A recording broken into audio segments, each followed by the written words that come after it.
Last வீடியோவில் மற்றவங்களாம் எப்படி அவங்களுக்குள்ள நெட்வொர்க்கை கிரியேட் பண்ணி வளர்ந்துருக்காங்க அப்படிங்கிறத சொல்லியிருந்தேன். இனிமே நாமளும் நமக்குள்ள ஒரு நெட்வொர்க்கை கிரியேட் பண்ண போகிறோம். ஃபஸ்ட்டு நம்மளோட டேட்டாவெல்லாம் கலெக்ட் பண்ணி ஒரு க்ளோஸ் லூப் உருவாக்கி அதுக்குள்ளேயே நம்ம எக்கனாமியை சர்க்கிள் பண்ணிக்கணும். விருப்பம் உள்ளவங்க கீழே கூகுள் ஃபார்ம் கொடுத்துருக்கேன், அதில் ரிஜிஸ்டர் பண்ணிக்கோங்க. இப்போதைக்கு உங்கள் ரெஸ்பான்சஸ் எல்லாமே ஒரு ஸ்ப்ரெட்ஷீட்டில் அப்டேட் ஆகும். அதுக்கப்புறம் ரெஸ்பான்ஸ் எந்த அளவுக்கு வருதுன்னு பார்த்துட்டு இதை ஒரு அப்ளிகேஷனாக டெவலப் பண்ணணும். நீங்கள் எந்த ப்ரொஃபஷனாக இருந்தாலும் பரவாயில்ல, நீங்கள் எந்த பிஸ்னஸ் பண்ணாலும் பரவாயில்ல, உங்களுக்கு உண்மையிலேயே தமிழ்ஸ் எக்கனாமியை ரீபில்ட் பண்ணணும் அப்படின்னு நீங்கள் நினச்சிங்கன்னா நீங்கள் இதில் ரிஜிஸ்டர் பண்ணிக்கோங்க. நம்ம எல்லாரையும் இணைக்கக்கூடிய ஒரு பவர் ஹவுஸாக இருந்து செயல்பட போகிறது தமிழ் தான்.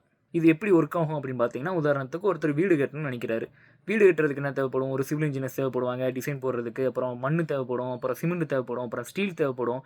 இது எல்லாமே ஒரே டைரக்டரிக்குள்ளே இருக்கும்போது எக்கனாமி நமக்குள்ள தான் சர்க்குலேட் ஆகும். இது நமக்கு லாபம் தான் தரும். அதே மாதிரி ஒரு விவசாயி இருக்காரு, அவர் நிலத்தில் விளைய போடுறாரு. நீங்கள் மார்க்கெட்டில் அதை விற்கக்கூடிய ஒரு ஆளாக இருக்கீங்க அப்படின்னா நீங்கள் டேரெக்டாக எந்த ஒரு மிடில் மேனுமே இல்லாமல் அவர்கிட்ட போய் வாங்கிக்கலாம். அது உங்களுக்கும் லாபம் தரும், அவருக்கும் லாபம் தரும்.